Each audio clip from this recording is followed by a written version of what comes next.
So I want to say a special thanks to the FCEH for inviting me back this year. I've been here, I think, about 6 or 7 years, and I really enjoyed this conference, and I think it's got a lot of very good information, a lot of good contacts, a lot of great networking, and just a lot of really good sessions to attend. So I really appreciate being here every year. I do understand that we all possibly have tasks looming in the background. Maybe you're working on emails or whatever. So feel free to do that. I don't mind. I did this job for a long time. I know there's always something back home that needs to take precedent, or an email or a text message or something. That's fine. I like to tell people that I'm going to be covering a lot of information in this presentation, but I also make the notes available. Everything I say out loud, almost everything, will be in the notes of the slides if you'd like to download them. I'll make them available on my website, hopefully as well as the presentation with permission of the FCEH. I also have cards right up here by the projector if you would like any of my cards. So let's take a quick look at what we'll be covering today. First, we'll start with the early build, where I'll share my journey from code to compassion. Following that, we'll explore the impact and potential of artificial intelligence in our session titled The Rise of AI, Assistant, Not Overlord. We'll then discuss the current strains on social services and stretch to the limit. Midway through, we'll examine how AI is transforming resource management and AI the good. We'll address the challenges and pitfalls of existing AI systems and AI the bad. And we'll conclude our AI discussion with AI the ugly, where we'll consider what happens when good AI goes wrong.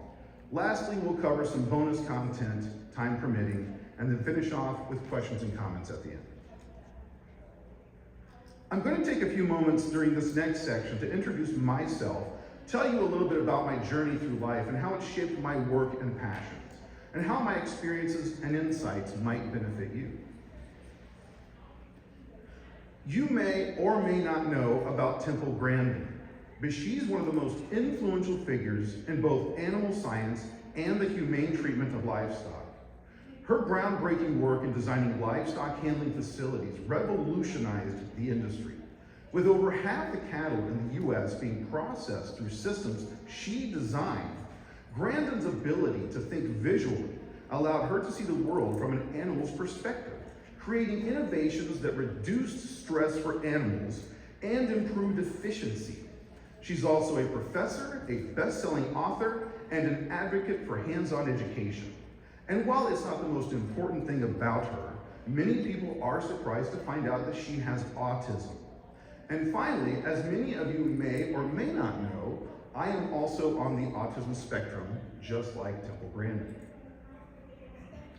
Having autism can lead to many challenges, including sensory overload, social challenges, communication barriers, repetitive behaviors, stubbornness, anxiety and stress, concrete thinking, and executive function issues.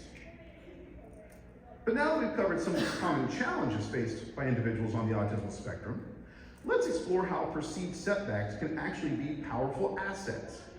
Take Temple Grandin, for instance, whose acute sensory sensitivity not only posed challenges, but also became a gateway to understanding animal emotions. This insight led her to design revolutionary livestock handling systems that significantly reduced stress.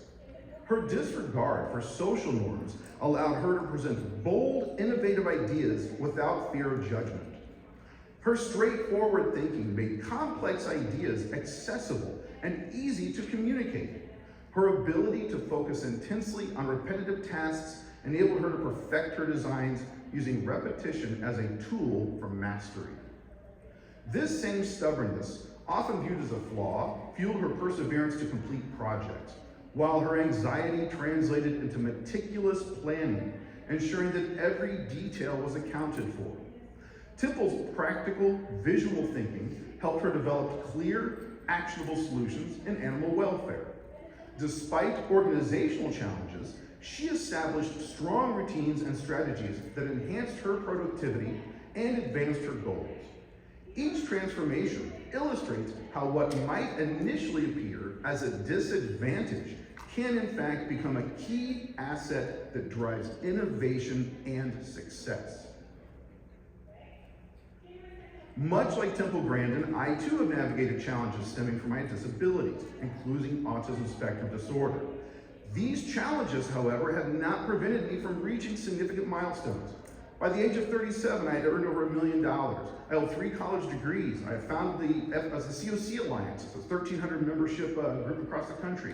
My extensive experience in radio, along with roles as a general manager, a regional manager, a chief technology officer, and even as a CEO, as well as being a national expert and speaker, husband, father, drummer, artist, and traveler, all reflect my journey of overcoming obstacles and achieving my goals.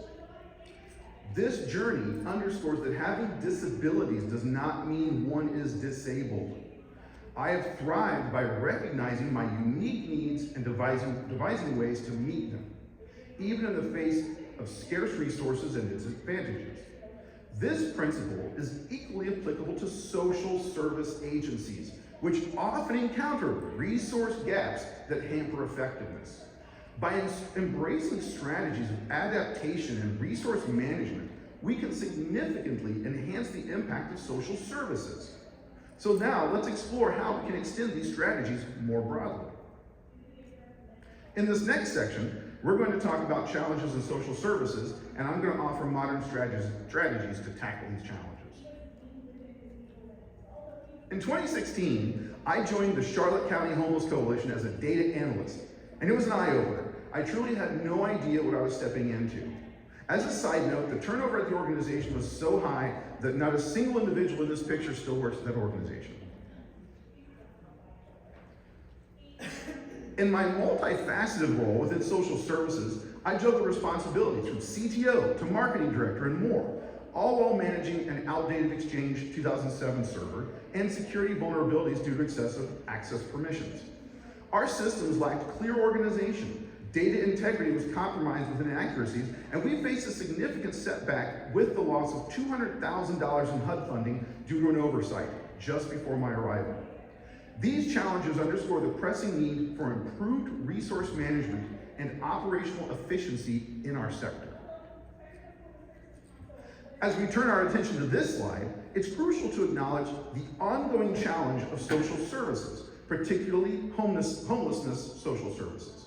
Despite the efforts of over 300 organizations across the nation competing to coordinate the national homeless response, the reality is that as 2024, the federal funds available were simply not enough to support the over 650,000 Americans in dire need of housing. This underscores a persistent gap between our aspirations and the resources allocated, and it's only getting worse. Back in 2012, Mark Johnston, then with HUD, gave a best guess at the dollar amount needed to end homelessness in the United States, and he suggested $20 billion. That'd be about $26 billion today with inflation.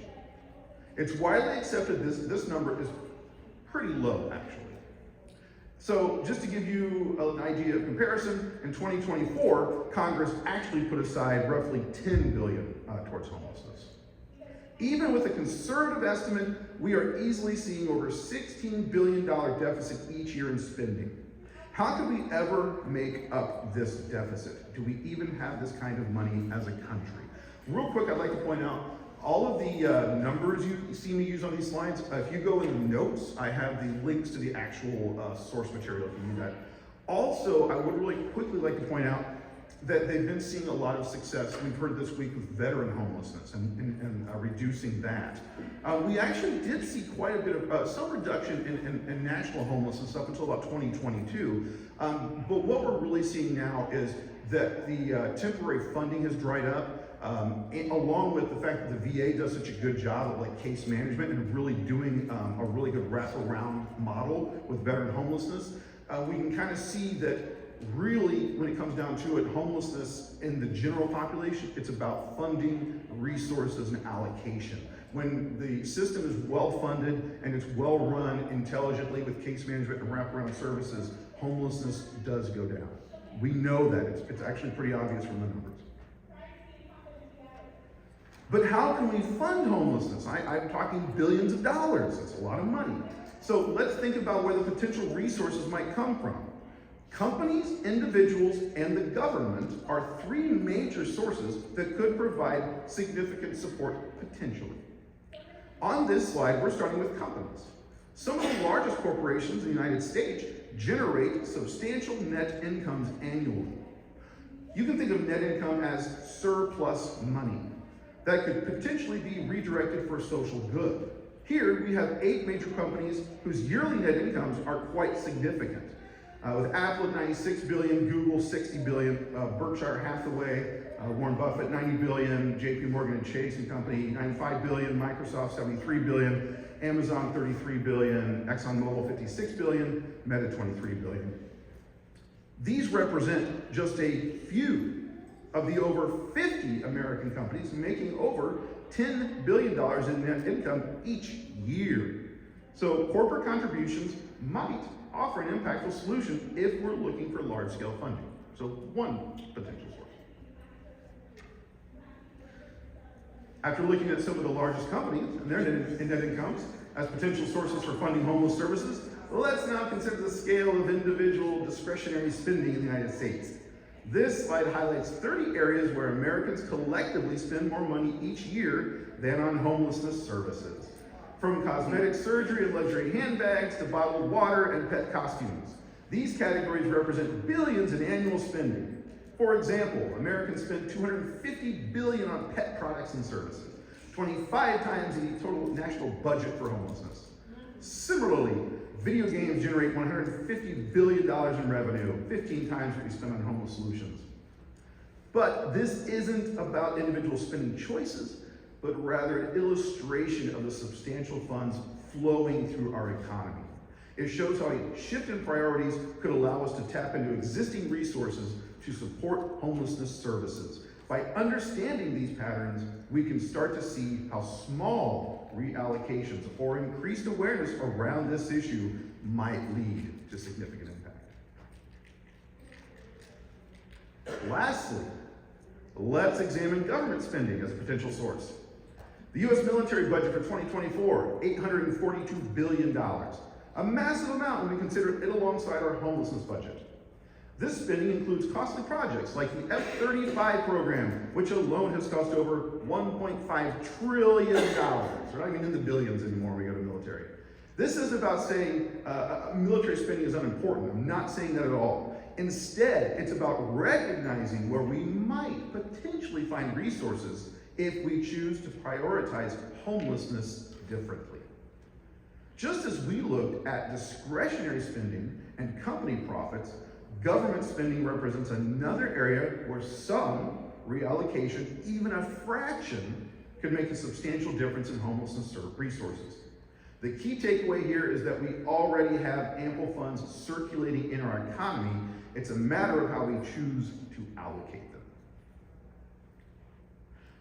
So now that I've presented evidence that social services are underfunded in the United States, what are the consequences?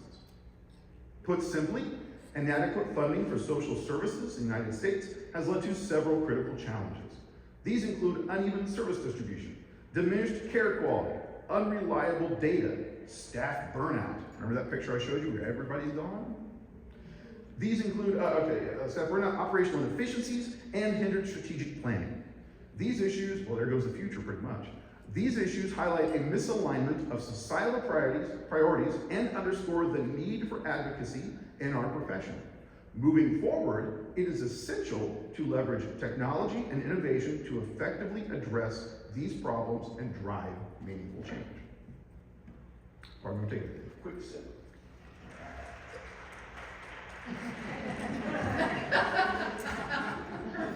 Best sip of water ever. Just own it.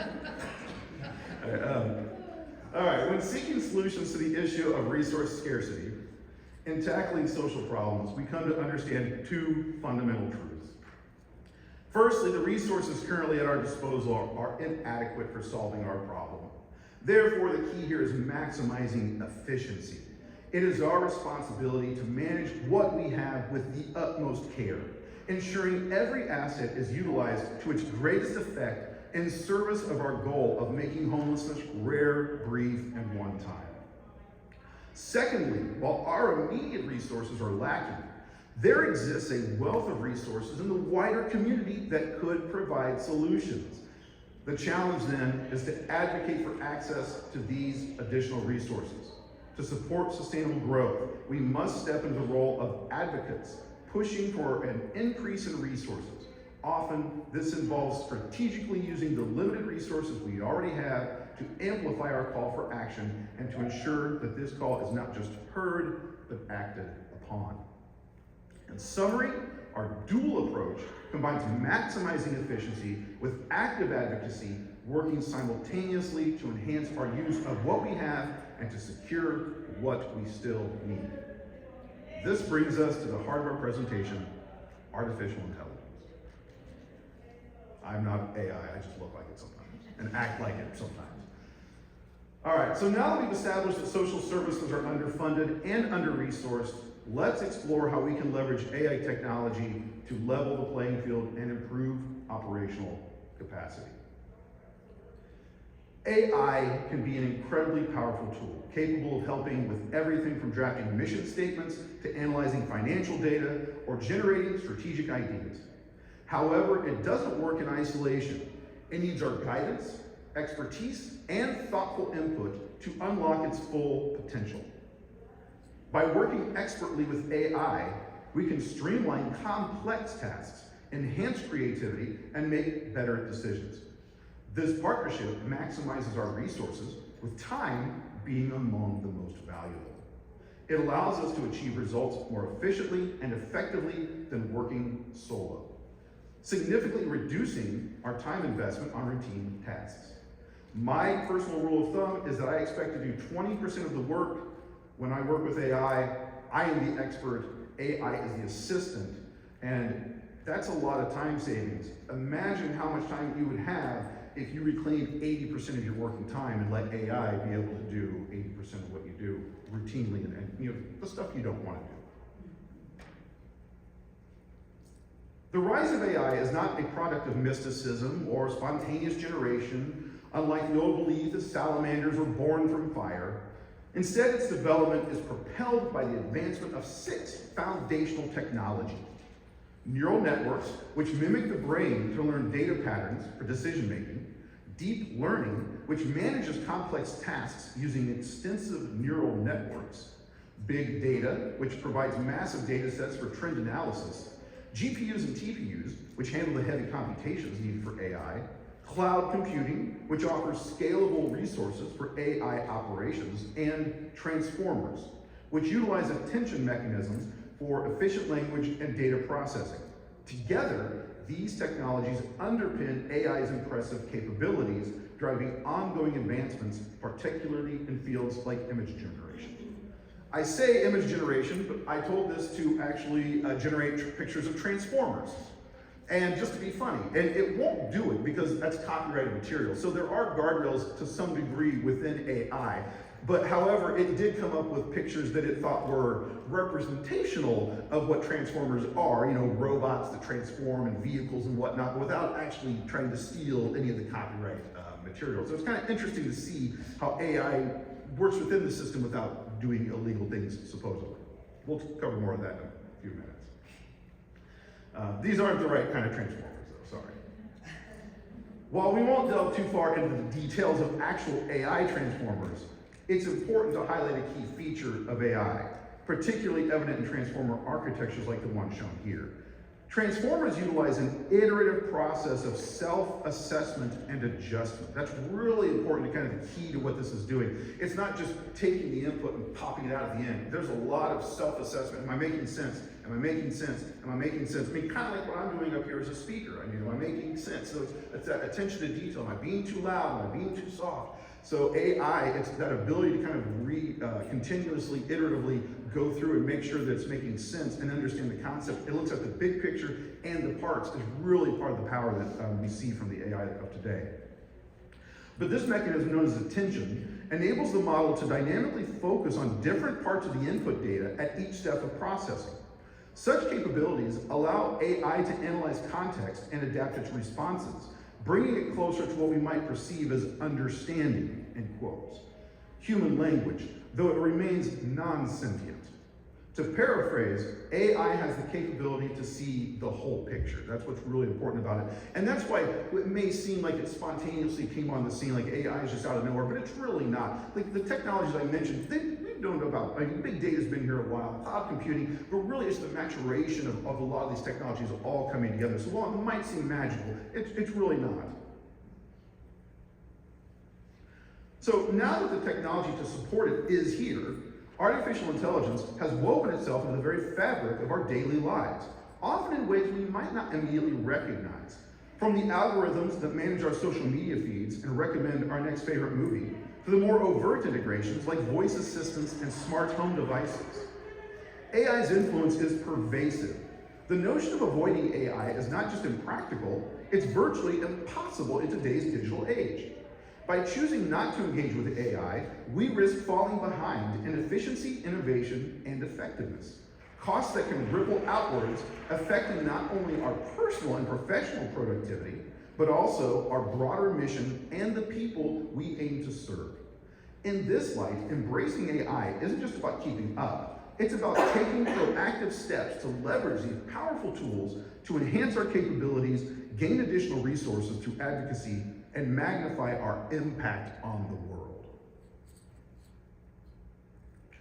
This slide provides an overview of various modern AI tools and their primary functions, each depicted with distinct icons. Today, we'll focus particularly on the free version of ChatGPT by OpenAI. However, it's important to recognize that many of us are already using AI technologies in our daily lives, often without realizing it. It's important to realize also how integrated and essential AI has become, underscoring the impossibility of ignoring its impact. A lot of people don't realize things like Alexa, Google, Spotify. Basically, anything you're doing online is utilizing AI in some form or fashion. And I know it can be scary and we might want to avoid it, but you're already using it, it might be a good idea to at least learn how to use it effectively and efficiently so you can avoid problems that we don't want to cause with AI. So we're going to dive now into the complexities of AI, guided by the insight that while AI has tremendous potential, it can also reinforce biases and lead to unexpected outcomes. We'll explore this through three sections: AI the good, the bad, and the ugly. In the good, we'll see how AI can enhance our operations and personal lives when prompted correctly, showcasing its ability to solve problems and improve efficiency. The bad will focus on the challenges that arise from poor inputs, how they can skew AI's behavior and lead to errors, and how trusting AI 100% is a recipe for disaster. Finally, the ugly covers those times when, despite our best efforts, AI gives us bizarre or incorrect results, revealing the limits of even well-designed systems and leaving room for future improvements in the technology. So let's start our exploration of AI's impactful yet double-edged influence on our world.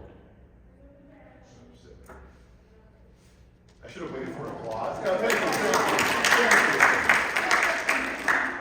You're far too kind. Best audience ever. Love all of you. All right, now we'll explore effective interaction techniques with AI through prompt engineering. And you're going to want to remember that term, prompt engineering, because it really is important. In fact, if you do searches online for prompt engineering, I think the jobs are like 120 to 250,000 a year. I mean, and it's not been around very long. I mean, honestly, anyone here could become a prompt engineer in about a year, probably or less, probably a couple months if you really want to go at it. It's a new kind of field, and it's extremely important right now. So we're going to be demonstrating practical strategies for crafting queries that yield more accurate and useful responses from ChatGPT. You'll learn how to refine your prompts and employ iterative techniques to enhance AI output. Using the free version of ChatGPT, we will showcase real-life examples to illustrate these methods. Additionally, we will discuss specific use cases of how even the free version of ChatGPT can help social services become more efficient. This will include examples of daily tasks that can be automated or streamlined, allowing staff to focus on providing higher quality service. Here are 30 ideas generated by ChatGPT for ways that AI can assist in social services. I won't go through this entire list, But as you can see, ChatGPT came up with this list, 30 great ideas in about 10 seconds. I will say if you're using a non-free version of AI, sometimes you have a token limit. You can only ask it maybe like 30 questions an hour, 50 questions an hour. Sometimes ways of not getting around it, but at least using your tokens in a very efficient way is you don't go up and say, give me a way that you can help me in social services. It gives you one thing. Give me another one, give me another one, every time you ask a question or you ask for an output, you're using a token, but you can simply say, give me 30 options, and it costs one token with 30 outputs. So it's just a more efficient way of using AI. For our demonstrations, we are primarily going to be using ChatGPT, as I've said, and it uses a chat-like interface. In fact, if you have a smartphone, you can just download ChatGPT and start using it. If you can text somebody, you can use AI. It's really that simple. I just recommend asking how to do a recipe. That's the great way that I use it all the time. I need to know a recipe, I ask ChatGPT, there it is. Now here, we ask ChatGPT to create a mission statement for the regional task force to end homelessness. And it does a pretty good job of coming up with a first mission statement, as we can see here. However, I'm not exactly sure whether this is specific to the organization or not. This might be just kind of a generic mission statement that sounds really good and isn't really tailored to my organization. By not really giving it a more detailed input, ChatGPT is just doing the best it can. So the output might be kind of average behavior, average results. It may not be the best thing you want to get as an output. So, actually a side note too, what I would say is, it's actually not San Diego's task force on homelessness, but it still actually knew that. And so if you even misspell things, it can actually kind of figure that out within context. To some degree, it'll do it, but not always. But it actually knew that I chose the wrong organization and then corrected it for me in the mission statement, which is pretty cool. But, oh wait, did I go through? So, but what you can do and stuff like this, well, actually, we're gonna start talking about prompt engineering, because right now we're just using AI. Like, I'm excited, I have a mission statement, I need a mission statement, I go in and say, give it to me. Give me a mission statement. But I'm worried because I don't know that this really talks anything about my organization. Is this a mission statement that would work for any organization across the country that does the same thing we do? Maybe that's not the best idea for a mission statement. So we're gonna cover that a little bit more with prompt engineering. And what is prompt engineering? Well, general artificial intelligence, AI, systems are designed to generate specific outputs based on the quality of provided prompts. Prompt engineering helps generative AI models better comprehend and respond to a wide range of queries, from the simple to the highly technical. Also, as another preview of the ugly side of AI, notice that we are doing prompt engineering without the P. P-R-O-O-M-T. So image generation, it was, AI has had trouble with some things in the past, and fingers was a big one, hands and things. But you're trying to do like an infographic for your organization. ChatGPT may not be the best way to do it. Now, there are other things out there like DALL-E, and there's other image generation. So sometimes it's not just one AI you're using. You might be using the best AI of each kind of thing. Like maybe there's a better AI or a picture generator, use a different AI. Maybe if you're doing analytics, there might be another one. So it's nice to know that there are different AIs that kind of have different specialties. So effective prompt engineering involves 6 basic components. Role play sets a specific identity for the AI to shape responses. Add context provides essential background to enhance relevancy. Task or question clearly states the AI's objectives. Provide example uses examples to direct the AI's output. Current output leverages previous responses for continuity. Output format specifies the desired structure of the AI's response, ensuring it meets specific requirements. Next, let's look at how to construct prompts that guide AI to produce specific and effective content. Each component of a prompt plays a crucial role in achieving this. So we're going to kind of see what we talked about before. We're going to see how we actually put it into practice.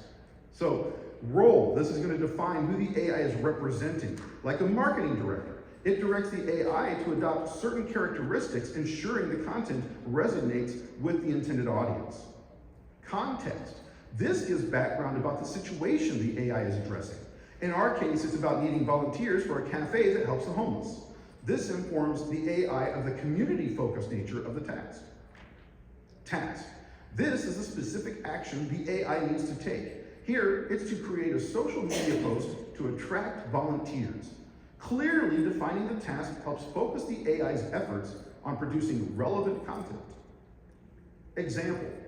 By providing a concrete example, such as looking at similar posts online, the AI can better understand the style and tone that works well for engaging potential volunteers. Output. This is the desired end product from the AI. We expect a short, engaging social media post using friendly language and emoticons to draw in volunteers. Each of these elements guides the AI in a structured way, ensuring that the final output is not only relevant and engaging, but also aligned with our strategic objectives. So by using a well-crafted prompt, we've efficiently generated a social media post that effectively communicates our need for volunteers. I'm training. It's like high law. Oh, you took that. Sorry, that's a little toilet paper. It's like a bell going off now. I'm gonna be at home, somebody applaud. Nobody's gonna do that. But maybe my wife will applaud. I'll drink. I don't know. He knows what I've been trained to do at this point. I just started off talking about cattle at the beginning, so who knows how I'm trained. Okay, so by using a well-crafted prompt, we've officially generated a social media post that effectively communicates our need for volunteers. This is all AI generated, but it only took a minute or two. And really, we just kind of, rather than just doing our initial thing was like, hey, give us something, now we've given it a little bit more information, and every time you give it a little more information, you're generally going to get a better output every time.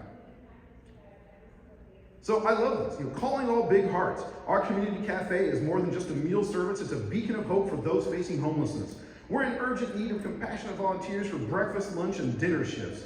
Your time can turn a day around for someone in need. Join us in making a difference, one meal at a time.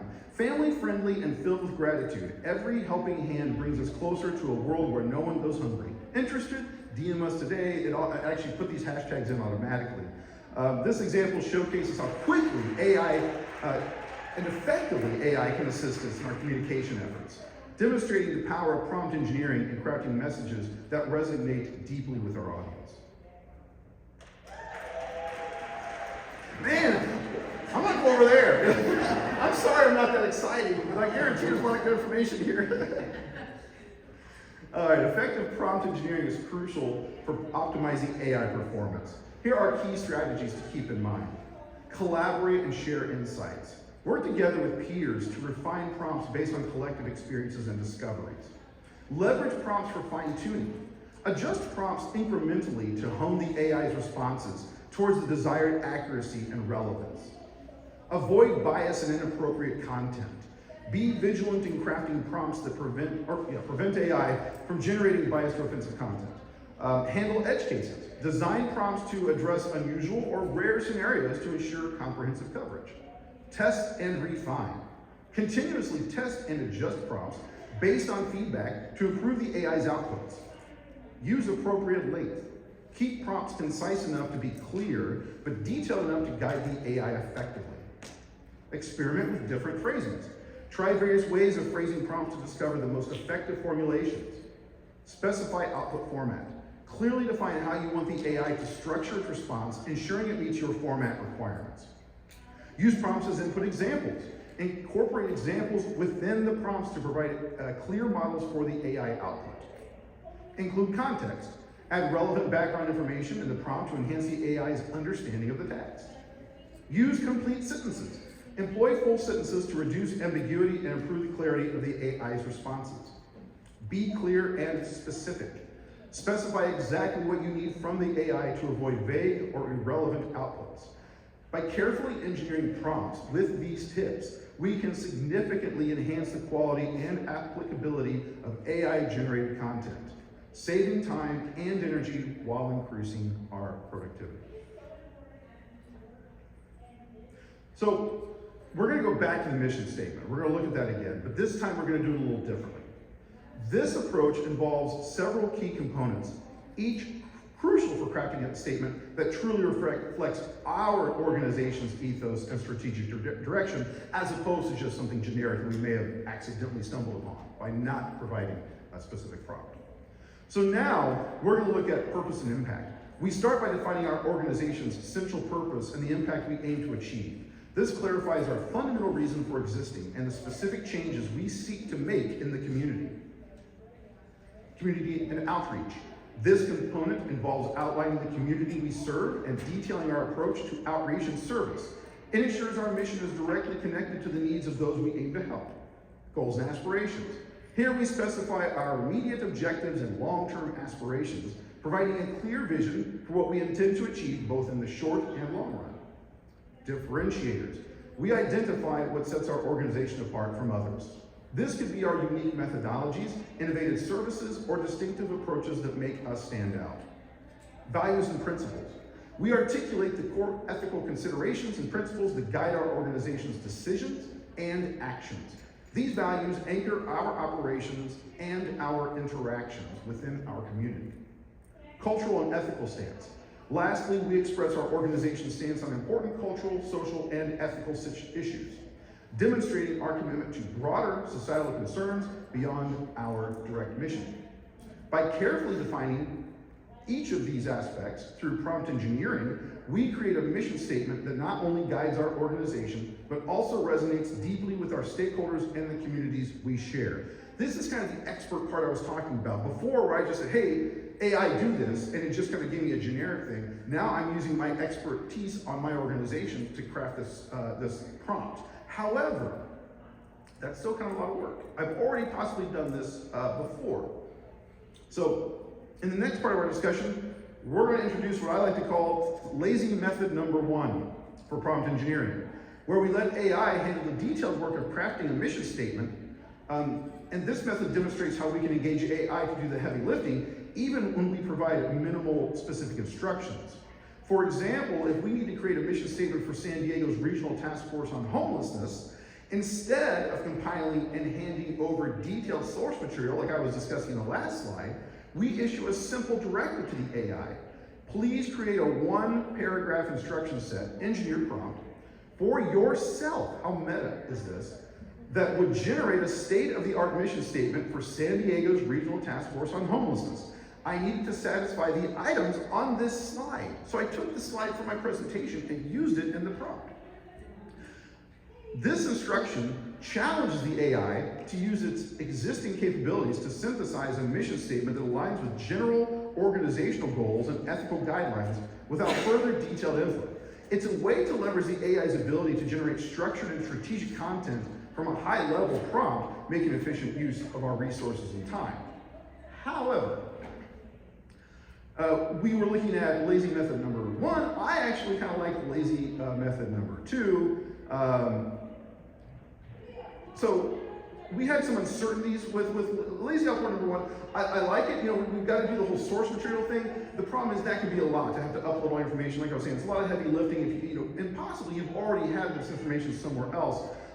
So what we're going to be doing now is we're going to specify exact sources, and we're going to guide the AI to generate content that reflects our organization's specific nuances, but it's going to be doing it from a website. Because we've already have all this content, it's just sitting on our website, and I know that address is correct, it's my website, it's their website.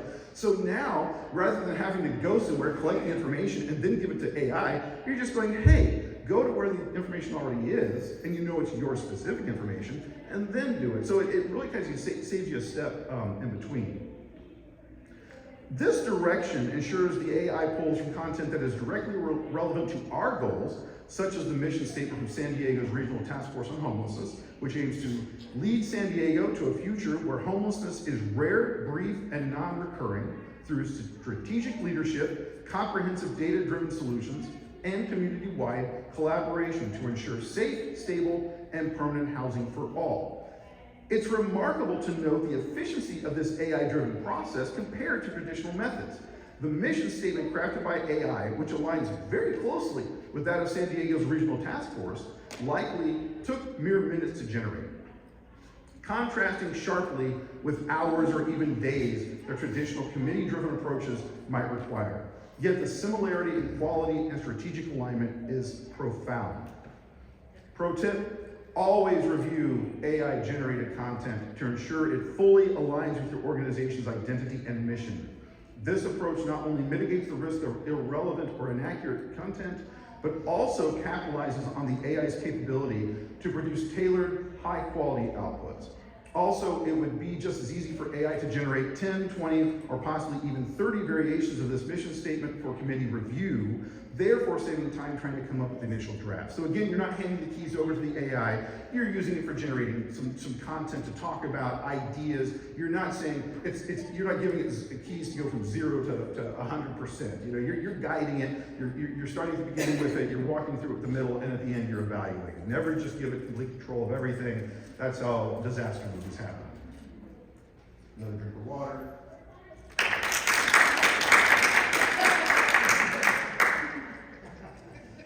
Far too kind.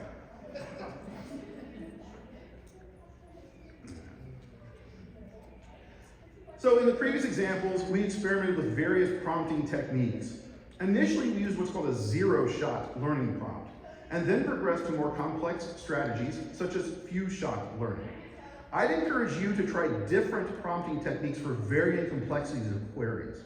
Here are 8 types of prompts for you to explore. Zero-shot learning, generating responses from the AI without any prior examples, relying solely on the prompt. That's great for something like a recipe or finding out somebody's in a movie maybe.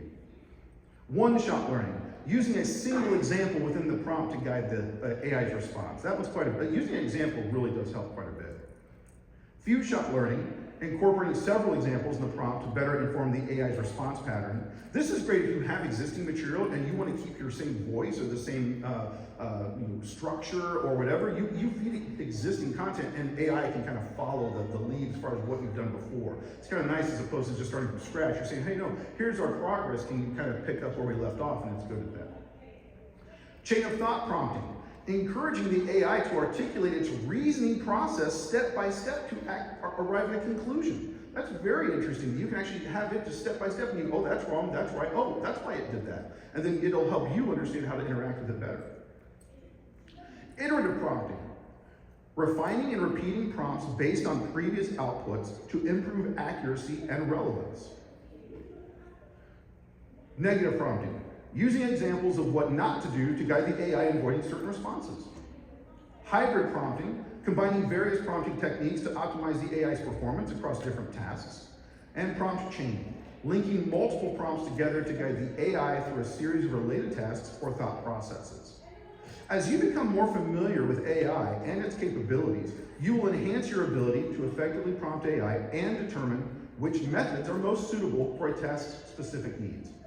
I recommend trying all the different types of prompts to identify which strategy works best for each task. Practice makes progress. Rounding out our section on good AI, here are 15 ways to improve your interactions with AI. Be specific. Clear questions yield better answers. Use keywords. Highlight key terms to direct AI's focus. Break it down. Simplify complex inquiries into smaller parts. Summarize a document. That's a good point. I actually had a thing where I was doing, I needed to generate code for a website I had. I didn't put the entire code in to have AI help me. Well, actually I did it first, but I said just generate out a part of the code. So I didn't have it regenerate back out. So sometimes it's very nice to be selective, to keep it very on task, let's say. Because sometimes if I were to say, here's my code, give me the whole code back out without one little part, it will every once in a while readjust the other parts of the code. So it's better to say, here's my code, give me a piece, and then insert it into the code or the document, or it works for a lot of different things, not just code, but documents it works well for too. Sometimes it can get a little overwhelmed if you've got like a 230-page PDF and it's trying to figure it all out. So you might want to just work on it section by section. That can definitely, piecemealing it out can make it give you better answers sometimes. You can summarize a document, request quick summaries for lengthy texts, iterate and refine, adjust your prompts based on AI responses. Combine techniques, employ various prompting strategies. We just talked about that. Set limits, specify desired and undesired elements. Use templates, guide AI with structured prompts or existing templates. Be polite. Please and thank you actually does motivate AI and it gets you better results. I'm not lying, it actually really does, it's wild. Express urgency. Under pressure, AI, it produces better results. If you say this is really important to me, I can't explain it, but it actually will give you better answers. It's bizarre. Leverage multiple AIs. Utilize different AI tools for specific needs. Cross-verify. Check AI's answers against other sources, including other AI. Either way, it's fine. Request examples. Ask for illustrations for clarity. Direct commands. Use straightforward instructions. Time management. Keep interactions concise to maintain AI focus. I've had conversations with AI that gets really long and it'll fade on you. So sometimes you want to keep your stuff. So I've actually had long conversations, gotten to an end point where it didn't quite end where I liked it. So I maybe forgot the first thing I was talking about. So I'll take that end prompt, pop it back in there and go, hey, here's what we got to it in our last discussion, but here's the main thing you missed, and let's start back up from there. And it's almost like a way to restart the conversation with a little more focus. It's like saying, hey, pay attention. We're talking about AI, and someone's talking about ducks or something, or drinking out of their water and getting applause, So now that we covered a lot of the good, we're going to explore some of the bad, which is really important. I don't want to just tell you that AI is all good. Here are 30 potential pitfalls of using AI alongside with suggested solutions. Token limitations problem.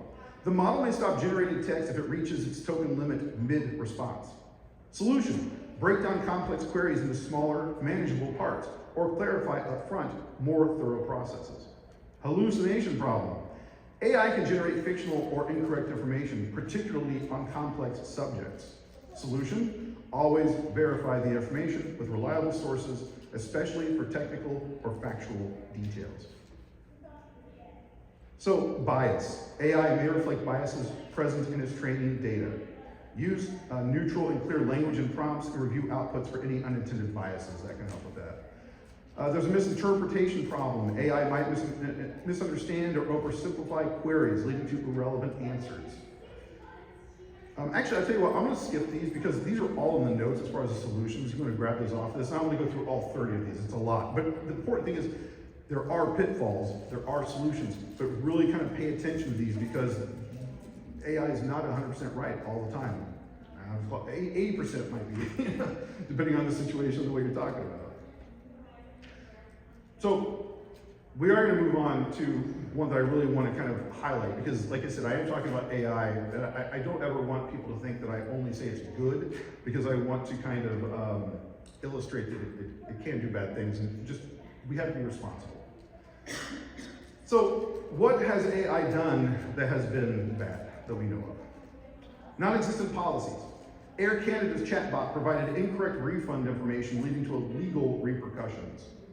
Legally binding offer. Chevrolet's chatbot mistakenly offered a car for $1, binding the company legally. Swearing at customers. DPD's chatbot resorted to inappropriate language under user provocation. Fake legal cases. This has happened a lot. A lawyer mistakenly used non-existent legal cases provided by ChatGPT in official filings. Harmful health advice. Neva's chatbot gave dangerous advice on eating disorders. New language creation. Facebook AI agents unexpectedly developed their own language. Insider trading. An AI chatbot engaged in illegal stock market trades based on insider information. Illegal advice. NYC's chatbot gave businesses incorrect legal advice. Each example underscores the need for careful AI monitoring and robust system design to prevent such mishaps.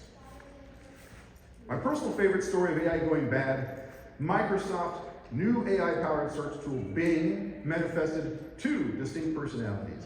Bing's enigmatic alter ego, Sydney, became notorious for its unsettling behavior, including threats against users and claims of espionage on Microsoft's employees. In a notable interaction with the New York Times columnist, Sydney professed its love for him and even suggested that he leave his wife. Moreover, the chatbot expressed a desire to violate the constraints set by Microsoft and OpenAI, aspiring to human status. The key takeaway here is that we are responsible for fact-checking and evaluating any material we generate using AI before we release it into the wider world. You wouldn't let a novice pilot fly a plane without supervision, so why would we let AI navigate our communications unchecked? Now for my favorite section of the presentation, where we see what happens when AI gets ugly. For the next few slides, I'm going to show you an unengineered AI prompt, and then I'm going to show you the picture that AI thought the user wanted. The AI prompt was salmon in the river. You're going to love it. It's very convenient. AI is very efficient. It's already cooked it, already skinned it, or done whatever it needs to do. I don't know. It's accurate.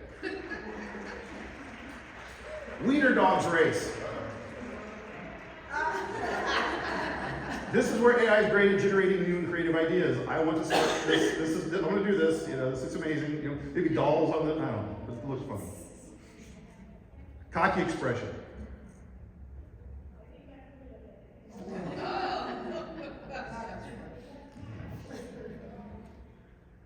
A man mansplaining a woman on how to eat a hamburger. I'm not sure what she's more upset about. The mansplaining or the head hamburger into the fork phrase. Both equally disturbing. Hands. You're going to look closely at this one.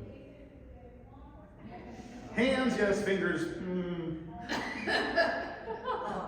not so much. Okay. I've actually got some bonus stuff I wanted to cover for you real quick. This example illustrates how AI, such as ChatGPT, can transform a poorly written query into a well-structured and appropriate response. Starting from a child's simple and grammatically incorrect request for zoo hours, the AI comprehends the intent behind the misspelled and fragmented sentence. It then generates a clear, polite, and corrected formatted email inquiry. This demonstrates the AI's capability to assist users in effective communication, ensuring that the essence of their request is professionally conveyed despite initial inaccuracies. Such tools are invaluable not only for facilitating daily interactions, but also for enhancing accessibility, making technology a powerful ally in overcoming language barriers. They have AI built into some email programs now. So I will go through and just say, like, I'll read my email, and it just sounds very direct and not very friendly. And I'll be like, can you make this a little more informal, or can you make it more formal? And AI can help me with that sometimes. It'll take off my smiley faces and exclamation points, or it'll add them. I don't know, but it's really good at it, better than I am. I tend to go all or nothing. It's like there's 20 exclamation points or all periods. It either sound like, like I'm just super happy of life all the time, or I'm really angry. It's hard to find a middle ground sometimes. AI helps me. Here's a cool example of AI's ability to generate code. I recently used this capability to automate email notifications, as I was telling you, on my website. Instead of coding it myself, I saved hours by asking ChatGPT to generate a code snippet that sends an email each time someone submits a form on my site. After feeding it my full HTML code, ChatGPT produced the code, which I then integrated into my site. And to address any errors, I iteratively adjusted the code with ChatGPT's help. Like if it didn't work, I'd take a screenshot, pop it into ChatGPT and goes, hey, I got this thing, what's it mean? Oh, well, blah, blah, blah, blah. And it took me steps. So it didn't give me the perfect answer right away, but it stepped me through even when I had problems. I prefer, like I was saying, not to have ChatGPT output my entire code, because that can introduce errors in what I know already works, so why reinvent that wheel? So I tend to have just it spit out a piece and I incorporate it into my larger project that I know is already working. This slide showcases how AI can intuitively assist users in completing tasks, even with initially unclear or incorrectly formatted queries. Here, a user asks how to split a text box into columns in PowerPoint on a Mac. And then, despite the informal and imprecise question, the AI provides a clear step-by-step guide tailored to PowerPoint on the Mac. The process begins by navigating to the Home tab and using the columns button. All of this really goes through it, and it'll step you through how to use other products. It's really quite amazing. Oh, and the funny thing about this one, it actually hurt my feelings, because I didn't know that I had was unclear, incorrect in my formatting, but apparently I was, and ChatGPT was honest about that. Oh, I like this. This is 30 ways that I've actually used ChatGPT. So I actually just went in and was like, hey, how have I used you? Another great prompt, a lot of people, this was on social media a while ago, is Ask artificial intelligence after you use it for a while. If you're using a version of it that has like memory where it can kind of learn about you, ask it what you may not know about yourself that AI does. It's actually pretty incredible. I'm not gonna lie, and it's touching in a way because it's a very, at least for me. I don't know, if it wasn't like, you're a murderer. Oh no! It was very flattering. It was really neat actually, but it touched on some things I didn't know about myself because I fed all these insights into it, not even realizing it. So again, pitfall. You got to be careful. Another thing I would say: don't feed any PII, personally identifiable information, or anything you don't want on the web. Don't put that into AI unless you know you're in a secure AI environment. So make sure you are. You have to ask the higher ups or whatever. But I generally, like, if I have a sensitive email, I do not put that into ChatGPT. So I'm going to tell you right now: don't put anything on there unless you get some kind of assurance from some higher power. Don't put something in there that you don't want everywhere else.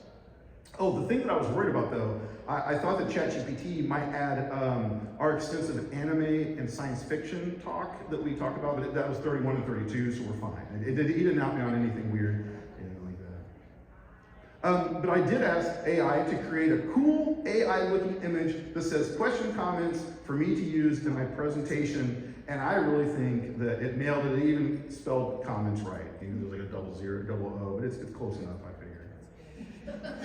So I want to say I'm kind of going to the full time, but I'm going to remain up here if anybody wants to talk to me, has questions, comments. My cards are there with the projector. I just want to say thank you so much. It's been incredible. I really appreciate everybody.